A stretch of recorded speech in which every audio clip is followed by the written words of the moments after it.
Joan Jack. We're here to celebrate Indigenous History Month, and tomorrow is a very special day, right? Well, it's a day. It's a day, but I think it should be celebrated every day. I agree. Yeah. Yeah. So, anyways, we're here because Dart uh referred me to you, and I got a chance to look at your resume, which is quite amazing. Senior Mm. lawyer. Wow. Practicing Aboriginal law, treaty rights, especially your involvement with the residential school and day school. You were also an Aboriginal governance advisor. Was that in BC? Yeah, I've done governance advising in Manitoba and BC. Wow, Yeah. that's amazing. And you're also speaking about issues facing the Indigenous communities and advocating for Aboriginal rights. And the great thing that you're doing right now is you're somewhere in the middle of nowhere in Yukon, which is quite Yeah. amazing. And I Actually, wanted to, sorry? we're actually not in the Yukon. We're Oh, we are in northwestern British Columbia, well also known as northwestern British Columbia in Tlingit yeah. country. So we're about a Oh, hundred air miles south of Whitehorse, Yukon, and about okay. maybe 50 miles inland from Juneau, Alaska. Oh my gosh, Yeah. that's quite amazing. Oh, Yeah. I see. We're Yeah, I think that's why I got it confused because you had mentioned that you were uh, quite close to Yukon and Alaska. That's very awesome. The weather looks pretty good there. So I wanted to get you to delve a little bit into that work you're doing here shortly.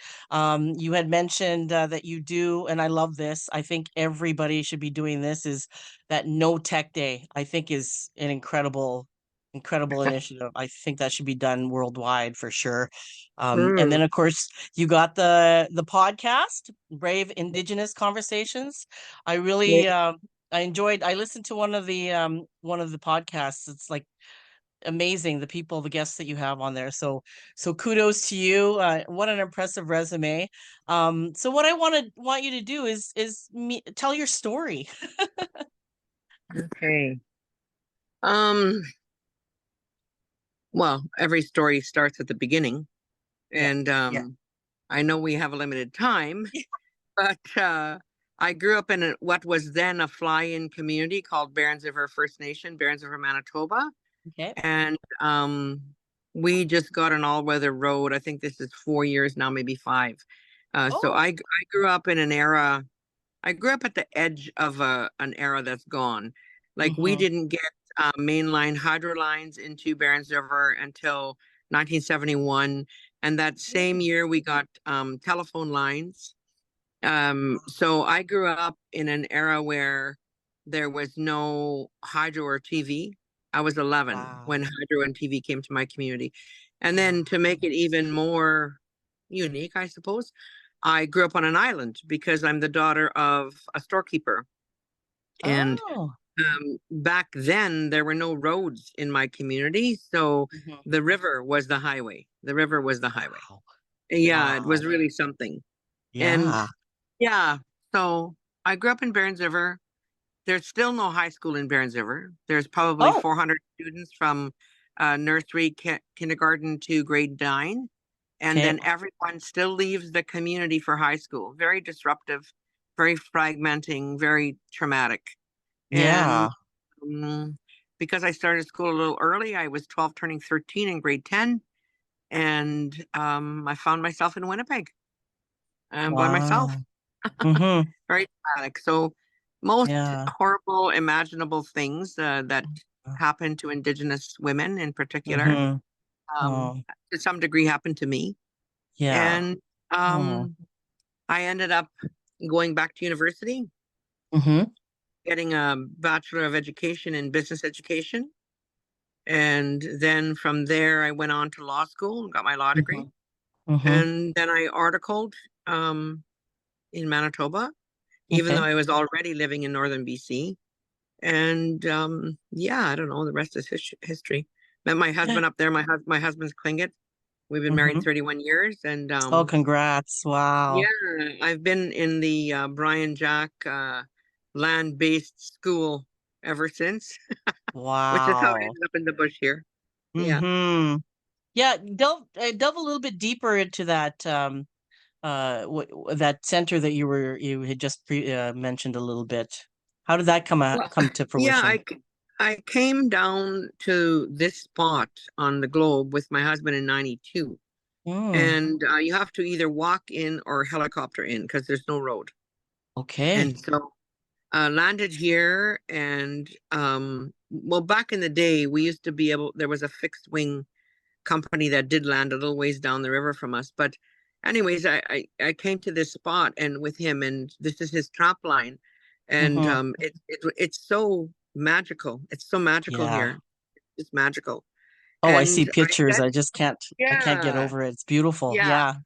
I said to him, I just want to be here all the time with you. Yeah. And so we started back then bringing our kids down in the summer, and we did that till I don't know what year it was, maybe 2009, and then we took a break. So for quite a number of years, we would hike in from Kuthai Lake, which is just over there, but through the mountains, it's about a 3.5 day hike. Wow. And yeah, we would guide. Well, my husband would guide. I would just keep the herd in order, and we walked in with children. The youngest was 5. Our great nephew Wow. Adair walked that whole way, and we Yeah. did that with the kids for years. And then when our birth children and adult foster children grew up, they Mm-hmm. didn't really want to come downriver in the summer anymore. It's hard work down here. Now Oh, we have yeah. Starlink, we have a water pump and all Mm-hmm. that stuff. But back in the day, we didn't have any of this. I mean, it's still Mm-hmm. not, it's still tough. It's still tough to live here. You Okay. you work hard physically and Yeah. yeah. Anyways, we let it go for a few years, and then our children started having children. Ah, And then they were like, Mom, we want to bring our kids to camp. You got to reopen. So 4 years ago, we decided to reopen, and we're in the process of rebuilding. And wow. that's a big piece of work. Right. Yeah. Right. So is it just you and your family there, or do you welcome other guests? Talk about that a little Well, bit. at this point, it's primarily our family Mm-hmm. and one other family, Susan Carlick's family, have been Mm-hmm. instrumental in helping us rebuild. Yeah. And so the Carlick family and my husband's branch of the Jack family. And then, we have had people from outside the community come. And there Mm-hmm. are other indigenous people like Amber. She used to come here when she was a kid.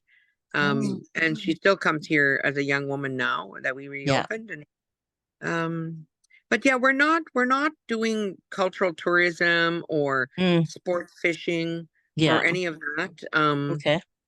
We've created and we're holding space for us and those who join us Yeah. to reconnect Ah, with the earth and yes. reconnect within themselves and Mm-hmm. reconnect with each other. And it's a space for living and learning, hence the name. The river is Nakina, Nakina, and Mm-hmm. the name of our center is CALL, which is short for Center for Aboriginal Learning and Living, or I Living and love Learning, it. whichever way you want to say it. Yeah. Yeah. Well, you're getting back down to the basics, right? You're getting back down to simpler living. That's what I love. Yeah, for sure. I mean, the most complicated thing here is what are we going to cook for supper? Or, who's working at the mill today or who's Yeah. fishing? Or do we want salmon tonight for supper? Well, somebody better get Oh, fishing now. Like, yeah. yeah, and then as the seasons, the weather changes, we'll be berry picking soon. Wow. So we just get busy doing whatever the land provides. Mm-hmm. Oh my God, I love it. So you'll be there for most of the summer? Yeah, we came down April 15th this year, Mm-hmm. and we will be leaving the right at the end of July. Yeah. And then what happens? You get back to Manitoba, We or where are you? No, we have our family home in Atlin, Atlin, Atlin, BC.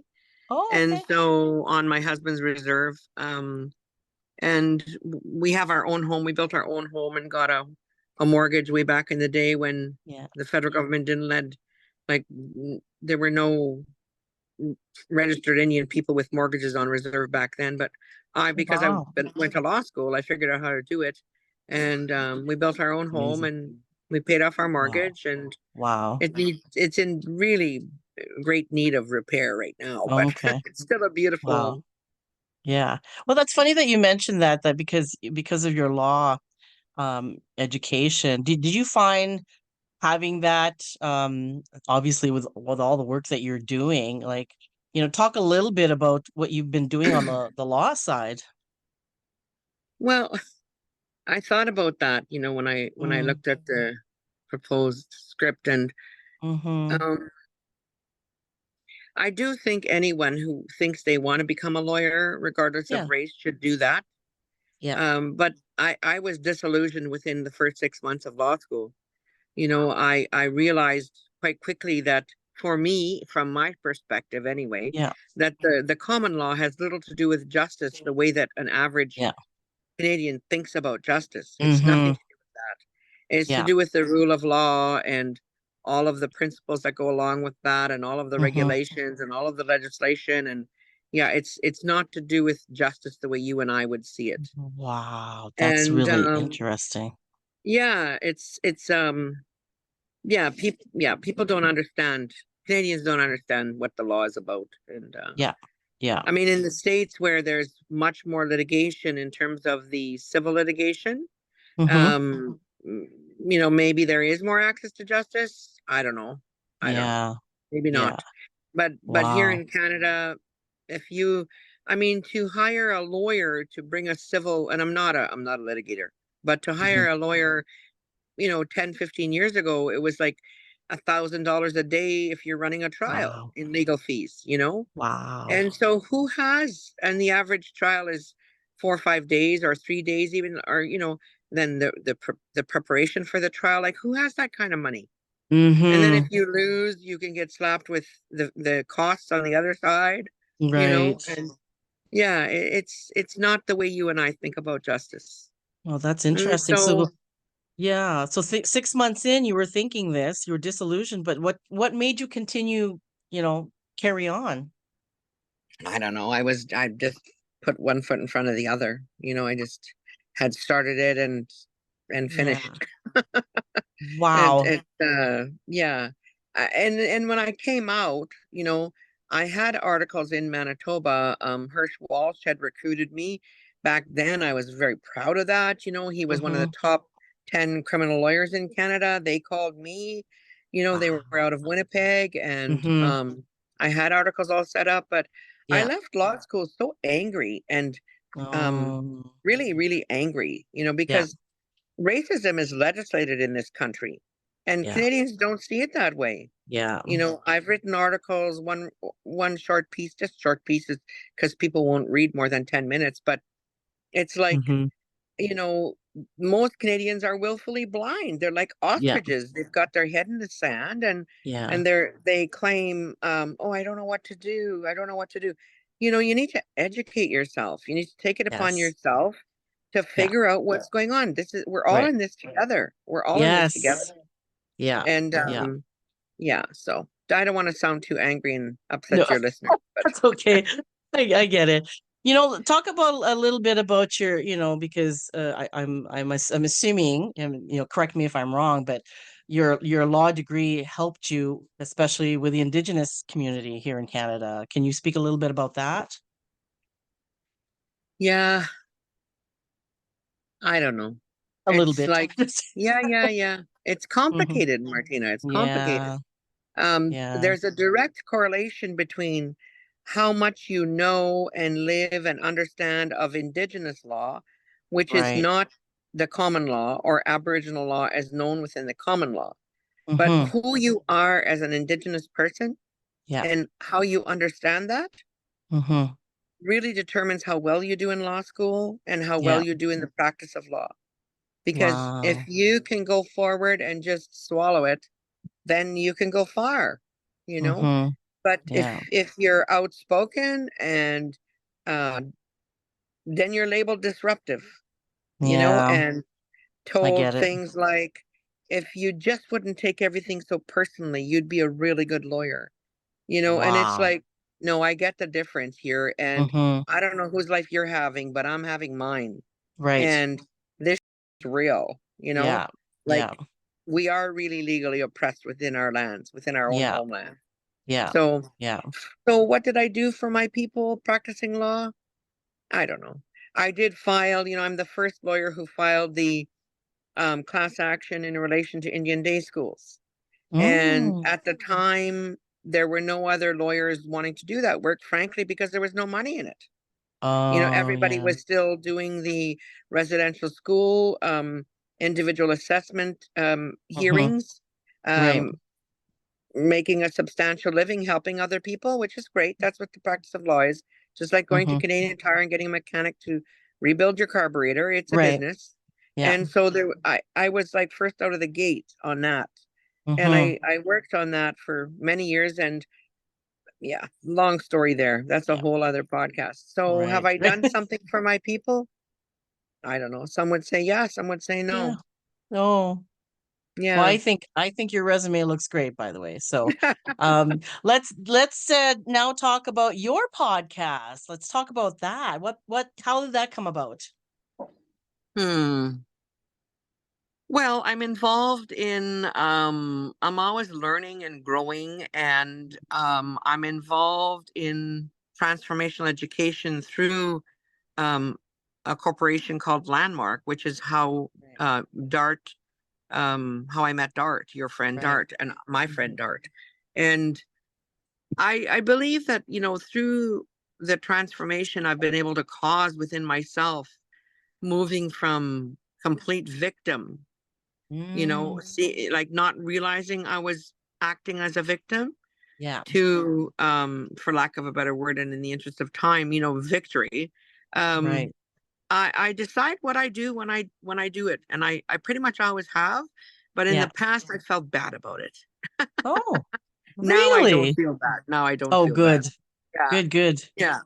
Yeah. Actually, So, I've been in the same position as you. I've had that feeling bad myself, and I've learned. I've yeah. definitely learned. So, Yeah. yeah, wow, that's great. Wow. So, do you have any podcasts happening here soon, or are you No, just it's taking a right break? now. Well, it's an Indigenous podcast, so it's pretty random. It's very Mm-hmm. spiritual. And Yeah. how the podcast came to be was I didn't see any spaces out there where Indigenous people were speaking freely, you know? Yeah. And so my podcast is live. It's not Yeah. recorded, it's live. And Yeah. we just talk. Excuse me. And whatever happens, happens. Yeah. No, that's what I love Sometimes, about it. sometimes we lose signal, Yeah. sometimes somebody's kid comes in. Like Yeah. this is our life, and I'm Yeah. just starting. I think I've got maybe close to 30 episodes now, but Oh, I'm that's enjoying awesome. it. I'm enjoying it. Yeah. Well, I listened to one of your podcasts and your guest was quite amazing. Very, very articulate. He was one of the Oh chiefs. yeah. Just Well, amazing. probably Chief Derek Nepanak, probably. Yes. Yeah, Yeah. yeah. Yeah, Wow. there's several I know several powerful, influential Indigenous people, and they've been willing to come on the podcast and have a conversation with me. Oh, that's And so they're like, awesome. okay, well, what's the script? What are we going to talk about? I was like, I don't know. This is an Indigenous podcast. We're going to Yeah. visit. Just let it flow. Yeah. I think that's what I love about it. It's very authentic, right? With Yeah, thank you. everything. So you're not Thank trying you. to, like what I'm going to be doing is cutting out, right? But Yeah. I love that. It's all natural. Awesome. Awesome. Yeah. Well, before we go, and thank you for spending some time with me, I really appreciate it. I do have one last question to ask you, and that is, what matters to you? What's important to you? Hmm. What matters to me most is our relationship as Indigenous people within our lands and within our families, the legislative racism of this country was deliberate with the goal of alienating us from our Mm-hmm. lands and our families. Yep. You know, land relationships have been weakened, Mm-hmm. as have our family structures. You know, Yes.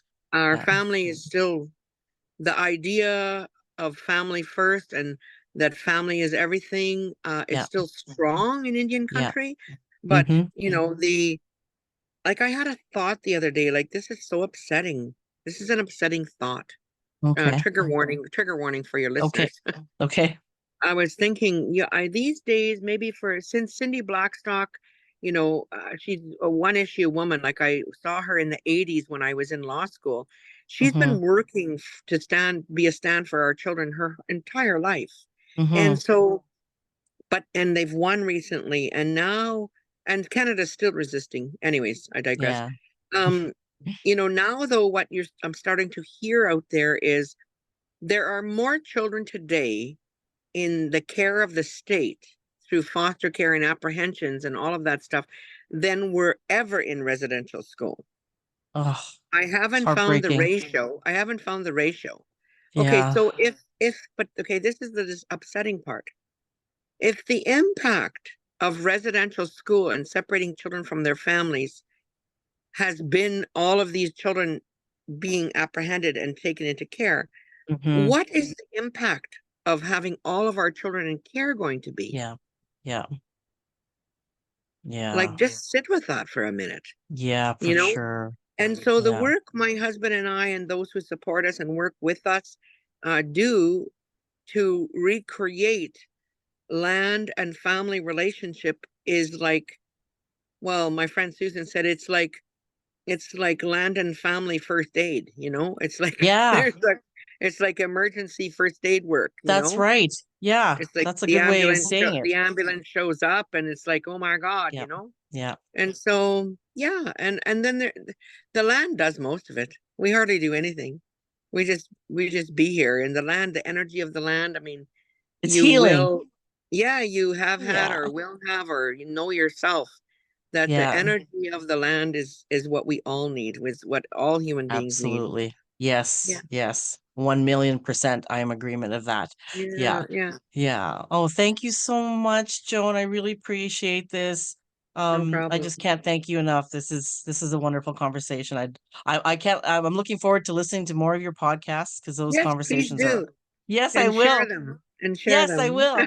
For sure. Thank you Okay. again. Okay. Okay. Thank you.